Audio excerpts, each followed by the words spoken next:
what I want to go into more detail today is money wasters. So, a lot of companies do not go through and identify money wasters. And why this is something for an ops person to help you identify is usually the biggest money wasters are overhead costs, which are softwares, personnel costs. Um, and these are things that your CFO, your bookkeeper, they might not fully be aware of.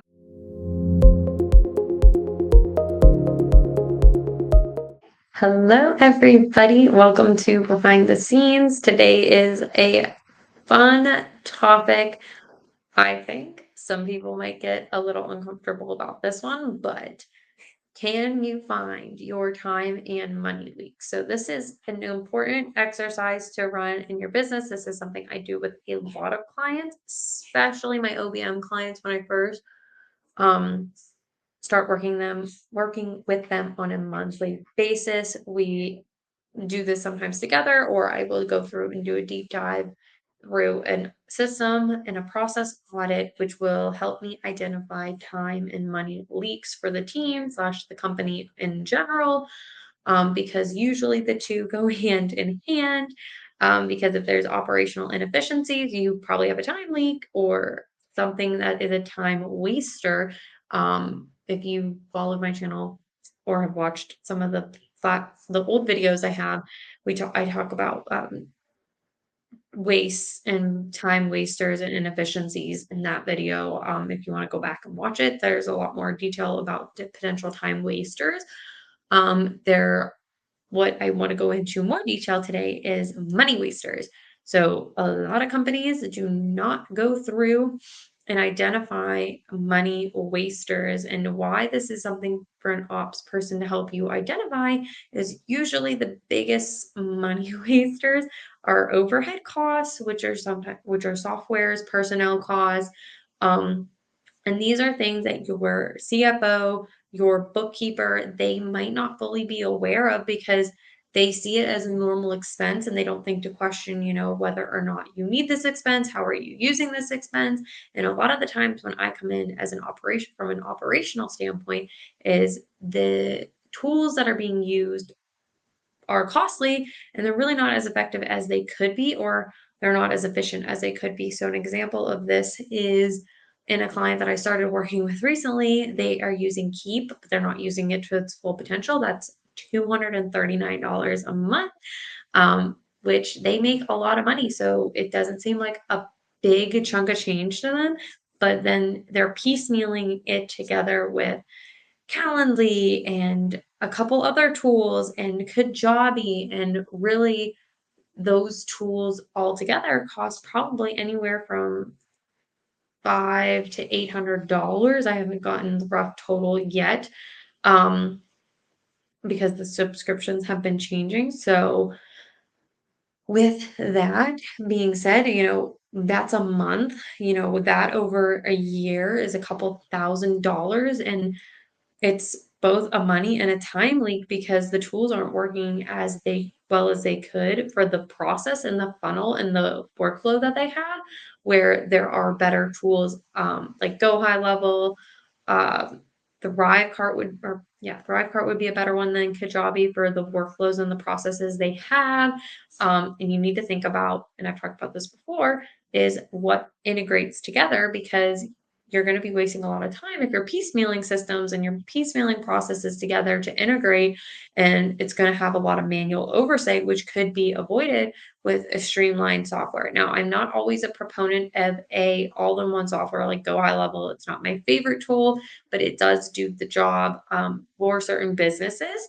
I will not say that it's not good. Um, it does have its pros and its cons, and it definitely is something that you want to hire out a specialist for to help with the transition. Because if you are not familiar with tech, it's not going to be the most user friendly tool for you to use, and it can get very confusing. So, that is one example of how your software could be contributing to both a time and a money leak. So, this is something that I would say to do on a quarterly basis in your business, is do a audit or have your ops person do an audit of all your expenses and kind of dig deep on what are you using, what could be improved, what could be streamlined, what could be cut. Because sometimes people pay for subscription and memberships and they don't even utilize anymore. So that's a money leak.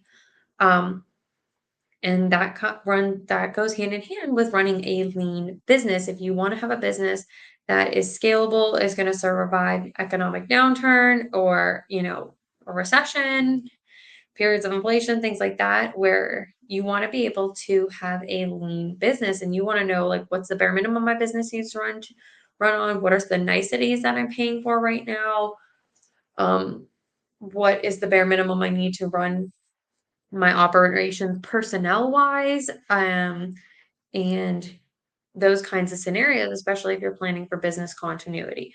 But going back to the monthly audit that shouldn't happen is, listing out all of those expenses. How are they being used? What's your tech stack look like? What's your team? How are you valuing your team members? Do you have KPIs in place to really see if they're giving you a return on investment? Are your team members accomplishing tasks on time? How much time is being spent in quality checking? Because those are time and money leaks. If you're spending $55 an hour on a tech personnel or a specialist, are they really giving you the results you promised? Like at that rate, you shouldn't need to be having a ton of oversight and quality control checks with them. Now, if you're paying someone $4 or $5 an hour, I would expect to see a lot more quality control, especially if you're not giving good instructions, which is going to be more of you on a leader on as a leader.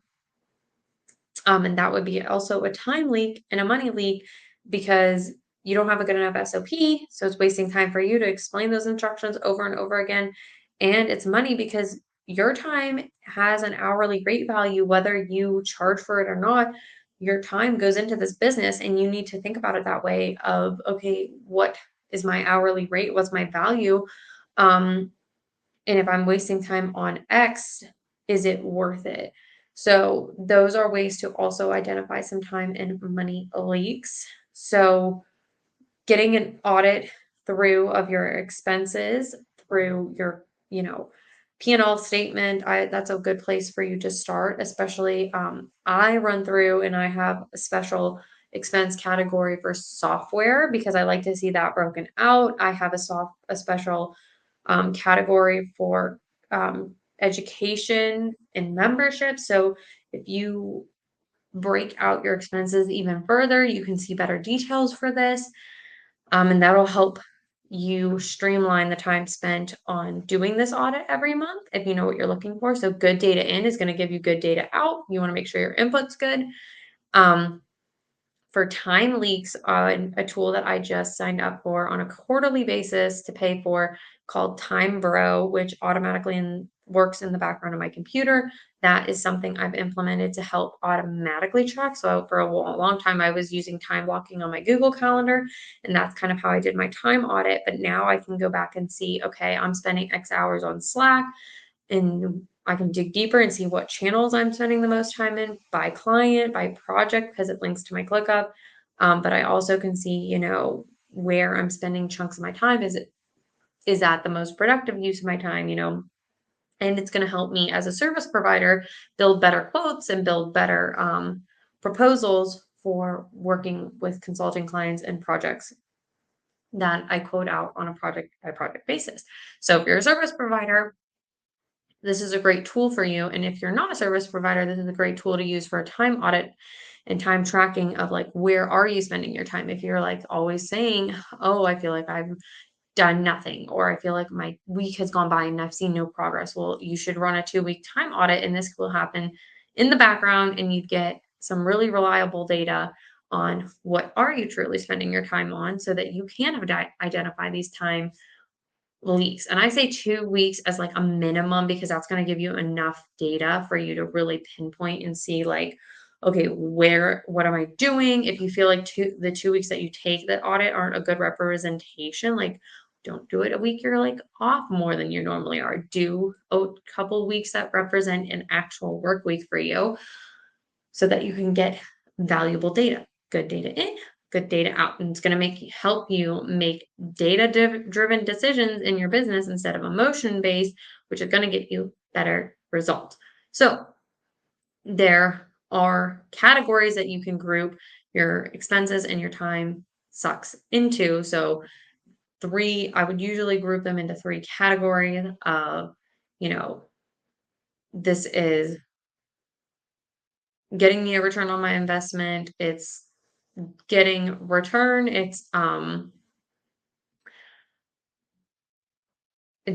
getting me time back. It's also getting me a return. Then there's like the category of, okay, this doesn't really break a return, but it frees up my time and it's something I don't like to do. This is something with time and money. If you're spending money to delegate for it, and then the third category, so you kind of break even. I would say that was like a break even category. And then your third would be, it's a time and a money waster. So sometimes it saves you both time and money. Sometimes it saves you time, and it's not something you like to do. Um, so you kind of like break even, and then you're not getting anything out of it, and it's just a money suck. And maybe it's not a time suck, but it is a money suck. So it's something that you'd have to cut out, and maybe because it's not saving you any time. Um, and going back to that example of, okay, I'm paying this specialist or this consultant or this expert $55, $75, but I have to constantly have oversight on them. They need quality control. Okay, then I'm putting more time into managing them. Well, there's your answer. That's a time and a money suck. So it's not working out. And if your softwares aren't saving you time because you have to have so many manual updates and people working in the system, and it's $250 a month, and you're not even using all the features that are in that $250 a month, there's probably a better solution that you can work with for your process. So that's a waster that I would totally look into. So those are a few examples. If you're like, this makes my head spin, I don't know how to do this. I feel like there are time and money sucks and waste happening within my business. I would like to have a lean business. Definitely look in the show notes below. There is a link for you to book an ops improvement session, and that's something we can do together in a 2-hour time period and go over these leaks and audit your systems and your processes. Um, but if you're like, okay, I'm ready to roll, I'm going to use this video to do it myself. Awesome. I hope you like and subscribe and follow along for the behind the scenes series that we have coming out, and make sure you catch up on the channel with our past videos. And thanks so much for joining in today.